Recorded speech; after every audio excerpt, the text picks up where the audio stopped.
Buenas Muy tardes a bien. todos. Estamos en otra de las sesiones de Iceberg en las que hacemos entrevistas a expertos del sector de personas, talento. Hoy estamos con Marc García Tamayo. Marc es, bueno, es economista y nos conocimos en Deloitte cuando él estaba en la parte de auditoría con temas de transfer pricing y temas relacionados, digamos, poco con el sector, ¿no?, del talento y las personas, pero él hizo un cambio profesional que ahora nos contará y empezó a interesarse por el sector que a nosotros nos ocupa. Empezó a trabajar en HKs, que es la división de Deloitte que trabaja consultoría de recursos humanos y de talento y personas, y ahora está en EY, ahora ya hace ya, ¿no?, algún tiempo, ha emprendido una etapa profesional muy chula. Marc, preséntate tú mejor, porque yo no sé si he acertado o no con la descripción.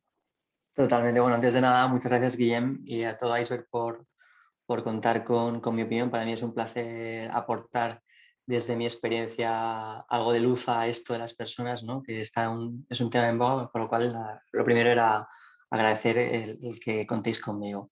Pues sí, efectivamente, yo tengo un perfil un poco extraño, soy economista de estudios, ¿no? Pero soy consultor de vocación, ¿no? Y es verdad que yo inicialmente era una persona que pues, muy vinculada a los números, ¿no? Me gustaban muchísimo los números y estudié economía y empecé trabajando en Deloitte en auditoría.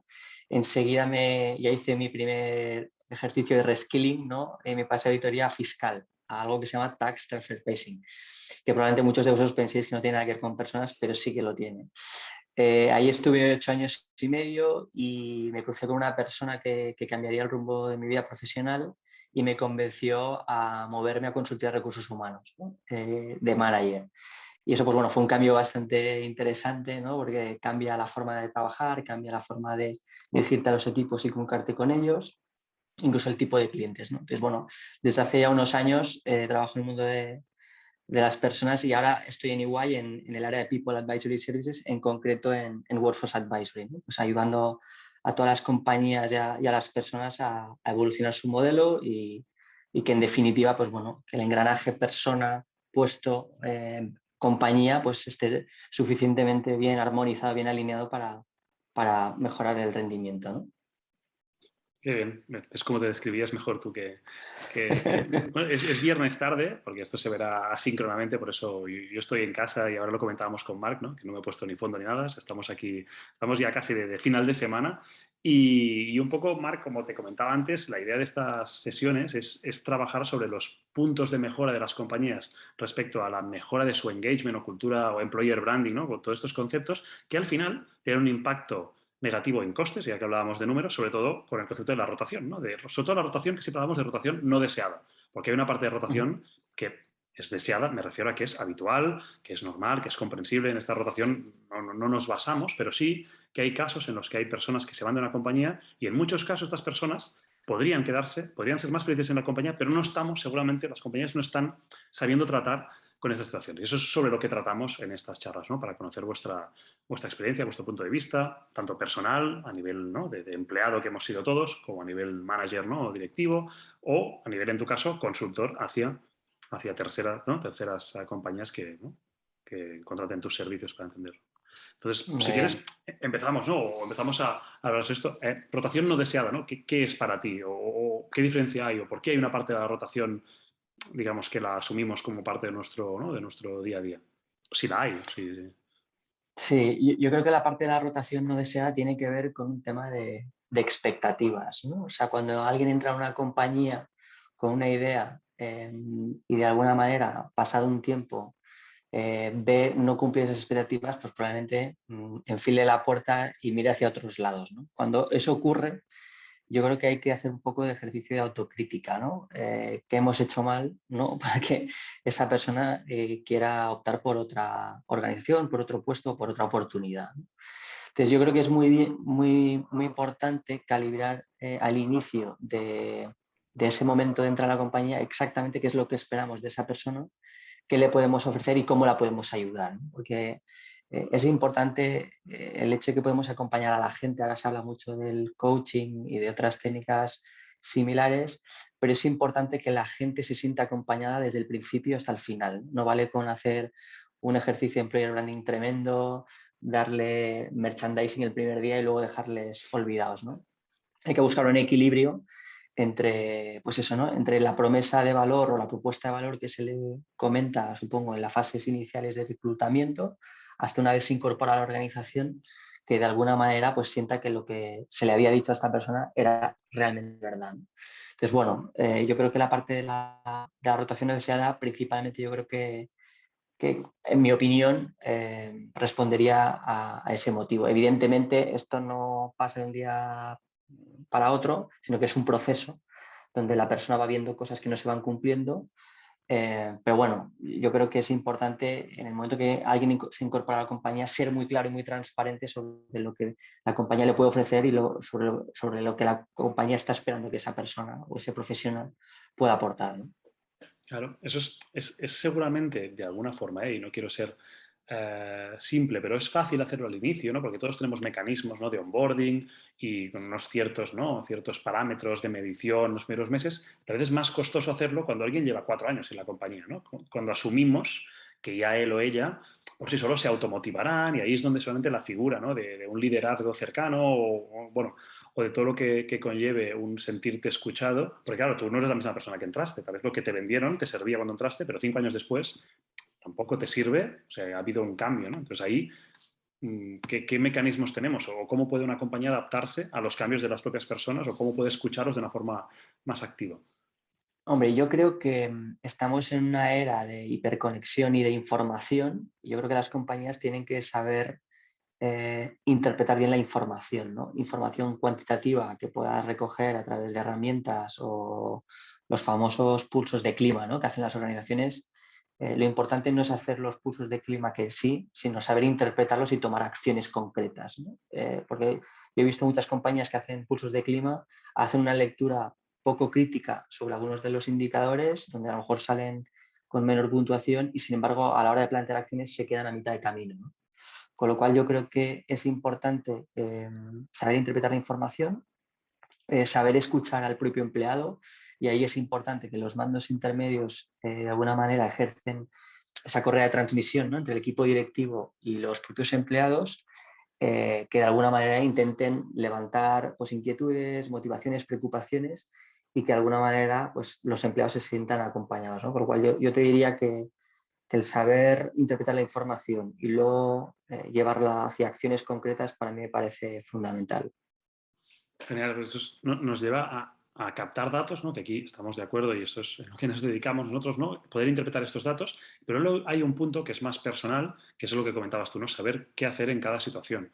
Y algunas veces nos transmiten otros clientes con los que hemos hablado, que a veces se le así exige de una forma a recursos humanos, a personas, ¿no? Al departamento, como queramos llamarle, una gran responsabilidad sobre temas de rotación, cuando muchas veces no tiene muchas armas con las que, ¿no? Con las que luchar. Y hablo de algunos muy básicos, ¿no? Sueldo, flexibilidad, cultura de empresa. Entonces, cuando se te acerca un empleado diciendo, oye, es que me pagan 10.000 más en otro sitio, o ahí tengo full remote y aquí no, o lo que sea, recursos humanos realmente no tiene capacidad para negociar porque son conceptos que van solamente, bueno, que se deciden más arriba y que la persona que está en esta negociación. Entonces, ¿hasta qué punto puede, ¿no? La persona responsable de talento o de fidelización jugar en este tipo de, o debe, tal vez no debe jugar este tipo de cartas y oye, es lo que tenemos y si no te gusta, fuera, ¿no?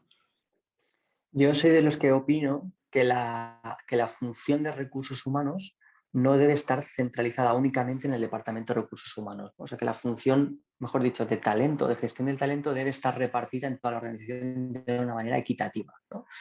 Siendo el equipo directivo, pues siendo unos role models, ¿no? Para toda la organización, y donde los mandos intermedios de alguna manera tienen que jugar un papel muy relevante, ¿no? De escucha, como decíamos antes, ¿no?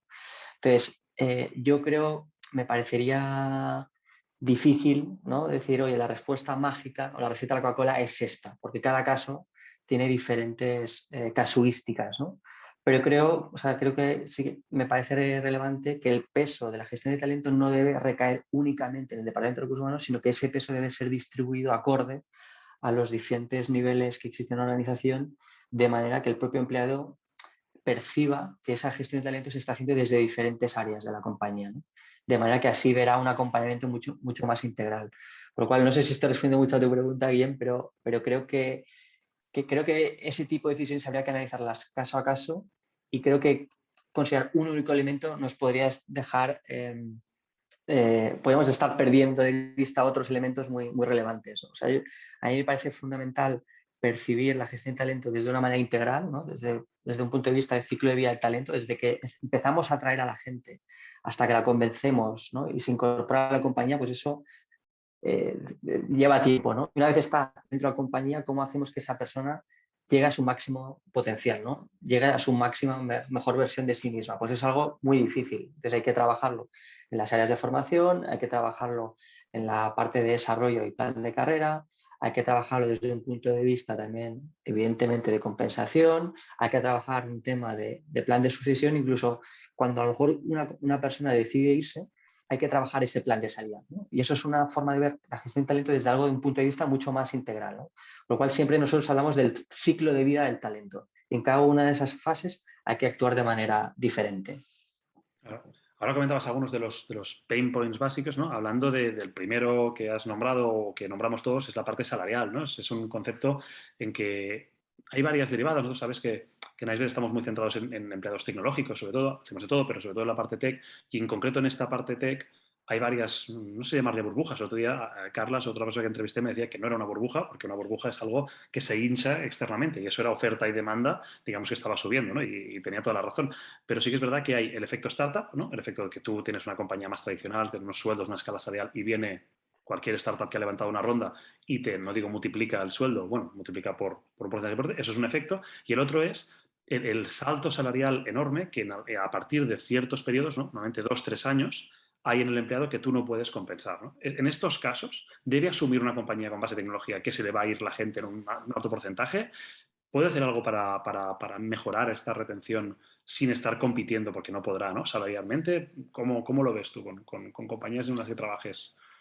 Sí, yo creo que yo añadiría un concepto, ¿no? O sea, lo hablaría todo desde un punto de vista más de compensación y beneficios, ¿no? O sea, el salario es la parte retributiva de tu compensación, pero la compensación tiene otros elementos que yo creo que una persona a día de hoy se plantearía, ¿no?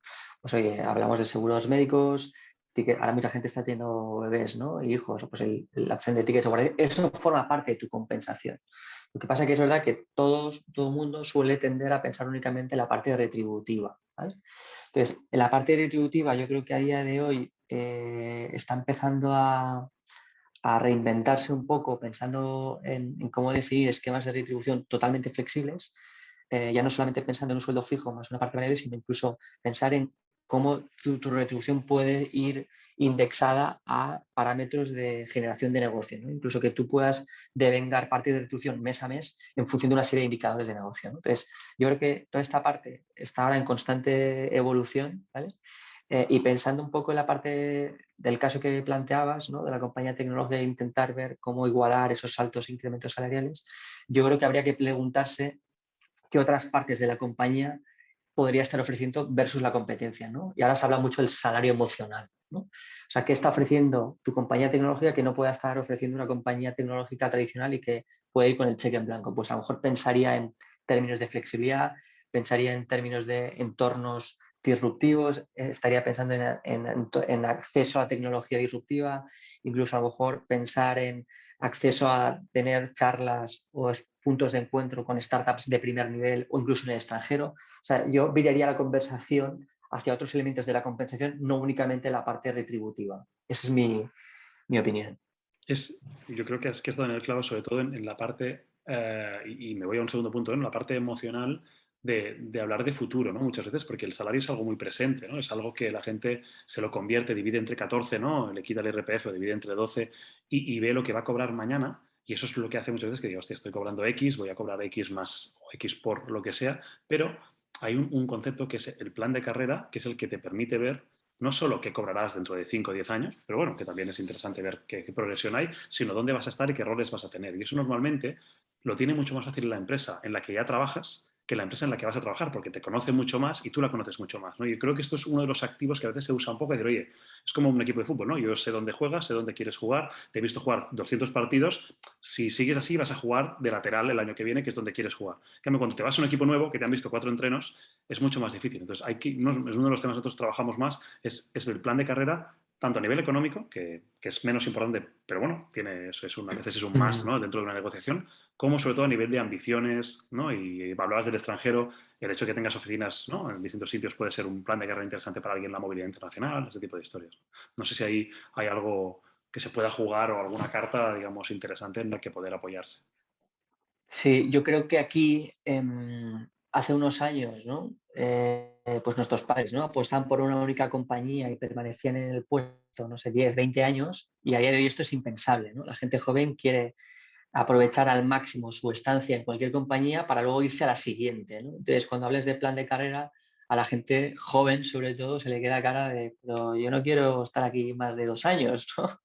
Entonces, es difícil ahora, a día de hoy, conjugar eso, pero bueno, hay muchas compañías que ya están apostando pues, por los profesionales Y, ¿no? Que al final tienen dos tracks distintos, ¿no? Lo que sería el track de gestión, donde tú vas creciendo, pues te van dando un mayor nivel de responsabilidad a medida que van pasando los años, o por méritos de negocio, no solamente por acumulación de experiencia, sino que, oye, tu rendimiento está siendo exponencial y puedes incluso hacer salto de eslabones, ¿no? Por alguna manera, y sería la carrera de gestión. Y luego está el otro path, que es la gente que dice, oye, yo, esto de la gestión a mí no me gusta, a mí lo que me gusta es un tema en concreto, yo quiero ser experto del tema, ¿no? Y es el path de experto carrera técnica. Entonces, yo creo que las compañías ya están empezando a virar en estos dos modelos de carrera, en estos dos caminos, y están empezando a ofrecer cosas muy, muy diferentes, sobre todo en las tecnológicas, donde hay gente que, pues oye, por su perfil, por sus motivaciones, no tiene ningún tipo de interés en desarrollar capacidades de gestión y prefieren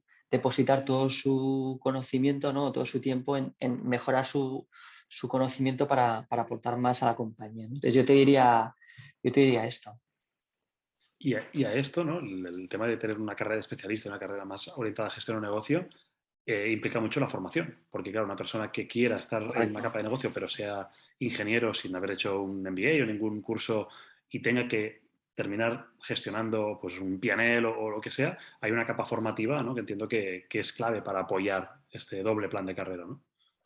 Totalmente. A mí la verdad es que la palabra formación no es una palabra que me guste, a mí me siento más como cuando hablamos de aprendizaje, porque yo creo que la formación hace unos años está concebida como, oye, yo te doy aquí un plan, soy la organización y desde dirección decido que tu plan de formación es este, ¿no? Y yo creo que estamos en un mundo donde el propio empleado puede decidir en qué quiere formarse y puede navegar de manera muy rápida, con lo cual yo creo que los enfoques tradicionales de formación han quedado caducos y hay que pensar en qué ofrecemos a la gente para que la gente pueda seguir formándose de la mejor manera y de la mejor manera y en el momento que quiera, ¿no? Se habla mucho de la formación anywhere, anytime, any device, ¿no? Pues yo creo que las compañías esto lo están empezando a interiorizar y entonces están ofreciendo ecosistemas de aprendizajes totalmente abiertos, donde están integrando por un lado tecnología y donde están integrando por otro lado alianzas con otras compañías, ¿no? Porque saben que no tienen todos los recursos formativos que el empleado necesita y por tanto está empezando a pensar en un ecosistema mucho más abierto. Entonces, yo creo que la parte de learning o de aprendizaje cada vez va a tener mayor relevancia y que las propias personas o los empleados van a decidir el poder elegir estar en una compañía o en otra en función de su plan de aprendizaje, ¿no? Entonces, yo esto lo conectaría con otro concepto que ahora se está muy en boga, que es el management by skills, ¿no? Que es, oye, las organizaciones dejan, por un lado, cuáles son los requerimientos de un puesto de trabajo en concreto y ya están empezando a pensar cuáles son las capacidades que necesitan para poder afrontar con mayor éxito sus objetivos estratégicos, ¿no? Entonces ya empiezan a combinar un modelo basado en capacidades donde la tecnología y las personas están exactamente al mismo nivel y donde tecnología y personas trabajan de una manera mucho más homogénea y mucho más complementaria, ¿no? Entonces, bueno, yo creo que toda esta parte de los skills va a pegar un vuelco, yo creo que en los próximos meses y años, y creo que el papel de la formación juega, o el de aprendizaje juega un papel muy, muy relevante en conseguir los objetivos estratégicos de la compañía.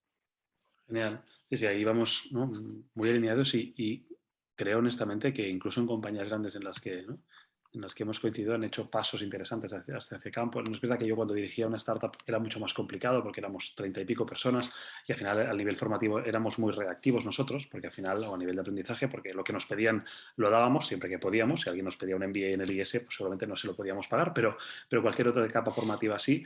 Pero en las compañías donde tienen centenares de personas y planifican, ¿no?, mejor unos paths, digamos, distintos en función de los skills y skills futuros que uno quiera tener, porque no siempre son los que tiene, sino los que a veces tiene ganas de adquirir, ¿no? Y ahí está un poco más definido. Jugando con esto, a nivel de subida o de progresión profesional, hay una figura clave, ¿no? Que siempre se habla, aparte del liderazgo, ¿no? De que la gente no deja un empleo, sino deja un jefe, este tipo de frases, ¿no? que se utilizan tanto. ¿Qué parte de verdad hay en eso? Es decir, ¿qué parte crees tú que hay de verdad en que alguien al final se va de un superior que no le permite crecer, que no lo que sea, o la gente, esto no es tan cierto como se comenta? Si quieres, ahí, antes de entrar en este punto, simplemente puedo recalcar un poco lo que tú decías, ¿no? De que no podíais desde la startup permitiros el pagar un máster en una escuela de negocios pues, de nivel, de alto nivel. A mí sí que me gusta decir que creo que el aprendizaje debería democratizarse, ¿no? Es decir, que todo el mundo tuviera acceso exactamente al mismo tipo de formación o de recursos formativos, ¿no? Yo creo que las compañías en los últimos años han adoptado una práctica, bajo mi criterio, equivocada o errónea, que es premiar a los top performers, es decir, a los que tienen mayor rendimiento, con formación exclusiva, ¿no? Yo creo que el ejercicio tiene que ser a la inversa, es decir, yo te ofrezco todas las posibilidades para que tú te puedas desarrollar, para que tú puedas llegar a generar ese máximo rendimiento, ¿no? Entonces, bueno, simplemente porque me parecía bastante oportuno comentarlo, porque creo que muchas compañías hacen de forma, yo creo, inconsciente, no creo que lo hagan de forma premeditada, no lo creo, pero creo que se equivocan, ¿no? Cuando excluyen a la gente del acceso a la formación. Volviendo a la pregunta de cuál es un poco el rol que juega un líder, ¿no? En los equipos cuando una persona decide abandonar la compañía. Pues a mí me parece que juega un papel capital, ¿no? El otro día estábamos viendo algunos estudios de una compañía americana que decía que el 86% de la gente suele abandonar su puesto porque la relación con su jefe no era la que esperaba, ¿no? Y eso ya es un dato que me llama muchísimo la atención, ¿no? Y si antes estábamos diciendo que la gestión de talento tiene que estar, de alguna manera, debe descansar en diferentes figuras dentro de una organización, pues fíjate el papel que ejerce el líder, ¿no? Entonces, ahora se habla mucho del boss factor, ¿no? Oye, ¿cuál es el peso que tiene la relación con mi jefe? A mí la palabra jefe la verdad es que no me gusta, con mi responsable, sobre mi proyección en la compañía, pues ejerce un papel muy relevante. Entonces, yo creo que ahora la forma de trabajar está evolucionando, las compañías están convirtiéndose en compañías más planas, más ágiles, más líquidas, ¿no? El concepto de liquidez en una compañía, y por tanto están desapareciendo niveles intermedios de dirección, ¿no? Entendidos como niveles jerárquicos, con lo cual estamos yendo hacia organizaciones que trabajan más por proyectos y por tanto compañías que están apostando por trabajar por proyectos y en consecuencia ya no dejamos de asistir a los famosos silos y empezamos a ver equipos por proyectos que tienen una duración temporal, que es lo que dura el proyecto, ¿no? Con lo cual tú puedes tener un proyecto y que tengas que trabajar con Guillem, ¿no? Que es el líder, y mi jefe responsable es Luis, ¿no? Entonces, oye, si mi responsable es Luis a nivel general y yo trabajo con Guillem, yo tengo que ayudar a Guillem a sacar el proyecto adelante, ¿no? Con lo cual se generan nuevas relaciones donde desaparece totalmente la jerarquía y por tanto el líder tiene que ser una persona que actúe más como una especie de coach, un guía que ayude a que los equipos ofrezcan la mejor versión de sí mismo, ¿no? Con lo cual yo creo que el tema del liderazgo se está transformando hacia un liderazgo más líquido. Ahora se habla del servant leader, ¿no? Un líder que está al servicio del equipo. A mí me parece que es un tema súper interesante y muy relevante y que las compañías deberán de ayudar a que los líderes de esta manera puedan acompañar a sus equipos. Es muy interesante el concepto este de que sea el líder el que está al servicio del equipo y creo que esto, digamos, va siendo poco a poco cada vez más habitual y es muy reconocido cuando nos hemos encontrado o siendo nosotros líderes o teniendo un líder que es muy cercano en ese sentido, sobre todo por una parte crucial que es la comunicación, ¿no? Que al final no hay cosa peor, creo, en una compañía o para un empleado que no es tener comunicación con la persona de la que su performance depende, ¿no? Es decir, no tener feedback cuando hay algo que no está funcionando bien, no entender una evaluación de final de año, no saber por qué ha habido una subida o no a final de año, no saber por qué un proyecto ha ido. Todo este tipo de comunicación. El COVID, tal vez con el teletrabajo, ha roto algunas de las cadenas, ¿no? Que todos teníamos del café no sé dónde o ¿no? Y eso no sé cómo se está adaptando con el remote y con ¿no? Con este tipo de nuevas modalidades.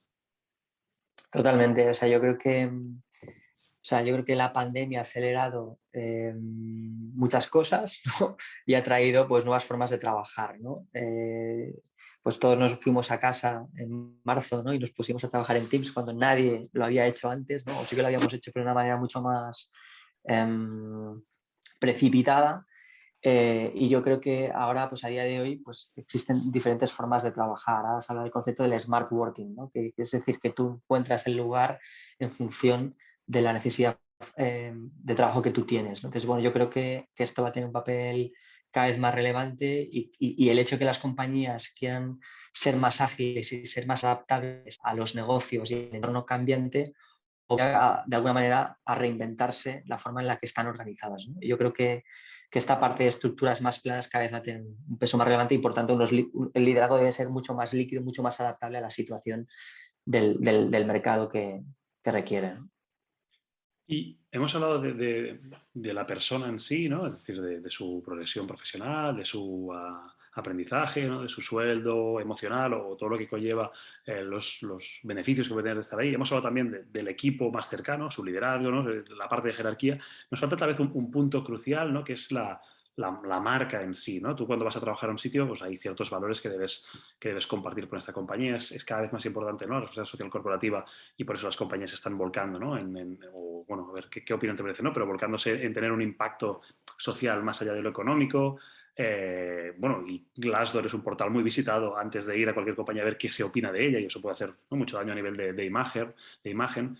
¿Qué valoración le das tú al esfuerzo que una compañía debería hacer para su employer branding o para su imagen pública?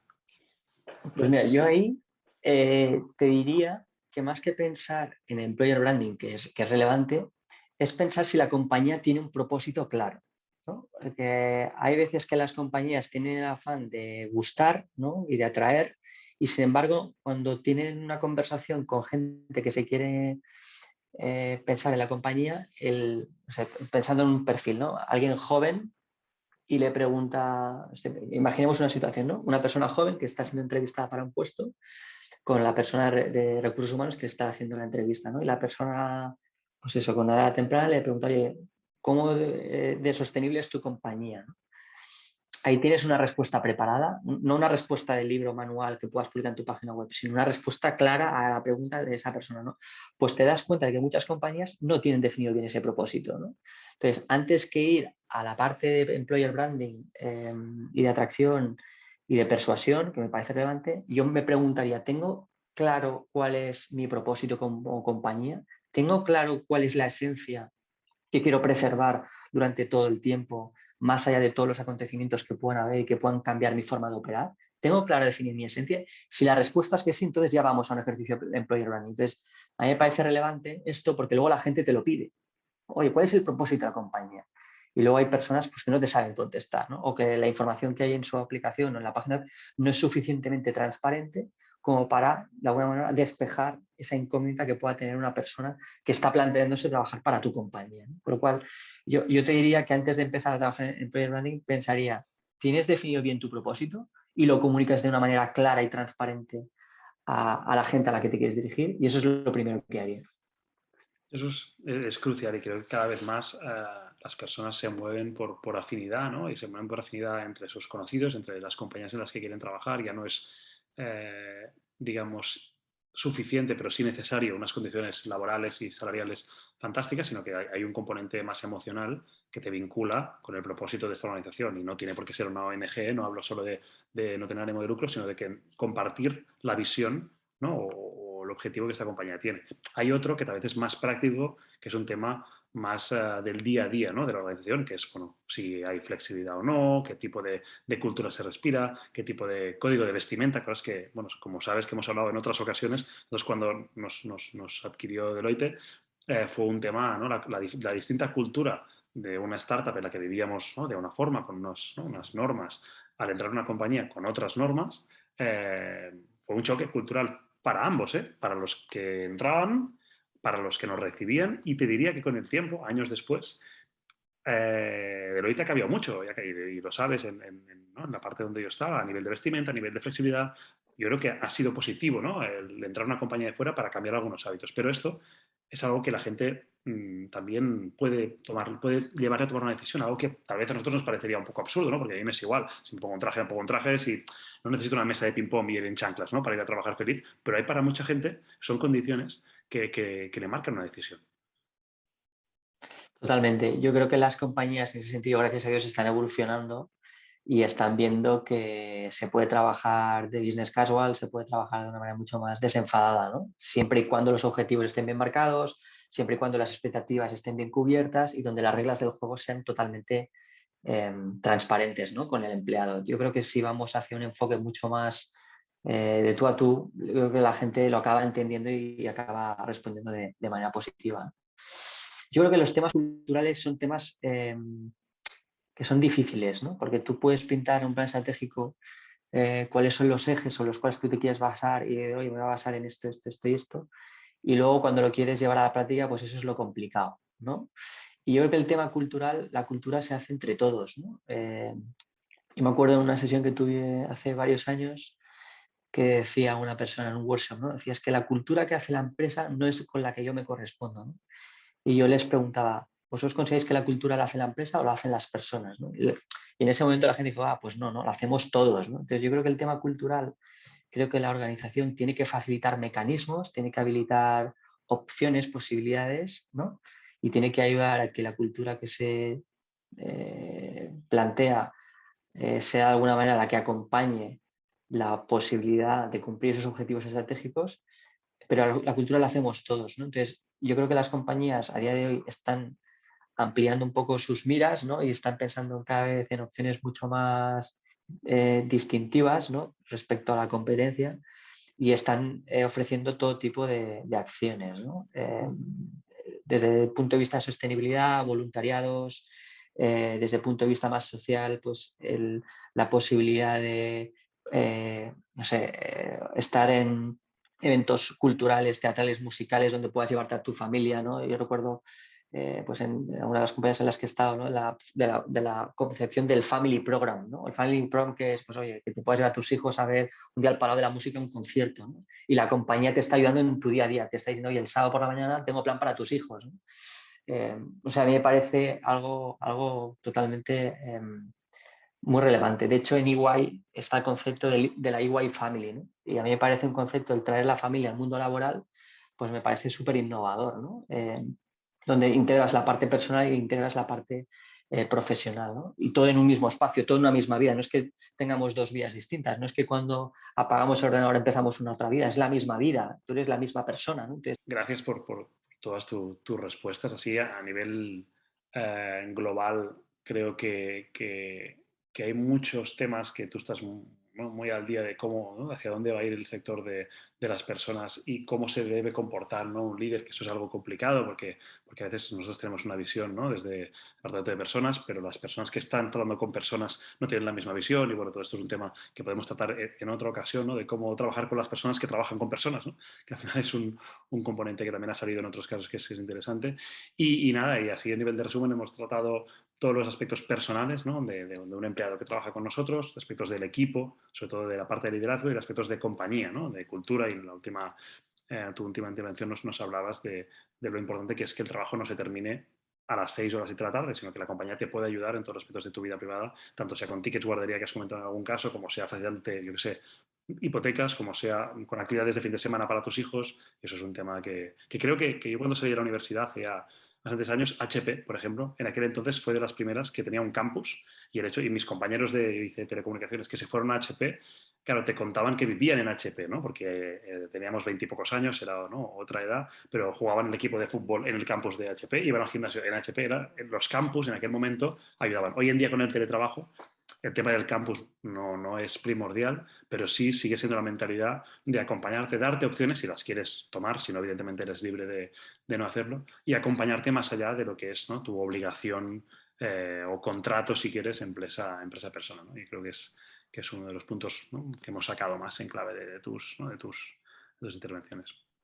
No sé si quieres totalmente. De hacer tú hecho, ¿no? no, iba a conclusión. añadir, no, iba a añadir que ya hay compañías que están haciendo incluso talleres creativos, de artes gráficas para los hijos, incluso talleres de cocina, ¿no? O sea, cómo en tu vida personal te pueden ayudar incluso a hacer esto del batch cooking, ¿no? Que ahora está muy de moda, para ayudarte en tu vida profesional. Entonces esto, bueno, yo creo que las compañías están viendo que hay muchas posibilidades, que el mundo cada vez cambia más deprisa y que, bueno, pues están adaptando, están siendo más flexibles. Para mí la palabra flexibilidad yo creo que es para mí la palabra de moda en términos de gestión de personas. Y bueno, yo creo que la gente también lo está valorando, ¿no? Positivamente, ¿no? El hecho de que las organizaciones se atrevan a hacer cosas distintas, pues yo creo que la gente también lo recibe con buenos ojos. Genial. Pues oye, Marc, mil gracias por estar con nosotros hoy, un viernes por la tarde, que sé que tienes ganas de irte o hacer lo que sea. Y nada, ha sido un placer y muchas gracias de nuevo. Y ya hablaremos otro Nada, día de otros temas, que hay muchos temas ¿no? con los que hablar. nada, el placer y ya te digo, encantado de intentar aportar, aunque sea desde mi humilde experiencia en esto y encantado de tener tantas conversaciones como sean necesarias porque son temas que al final me encantan y yo siempre en los equipos siempre lo digo, a mí lo que más me gusta de mi trabajo es hablar con vosotros de estos temas, ¿no? Y eso es lo que me llevo yo en el día a día, con lo cual, por mi parte también, Guillem, muchas gracias y Iceberg por contar conmigo y encantado de hacerlo. Genial, Marc. Pues muchas gracias y buenas tardes. Buenas tardes, Chao. chao.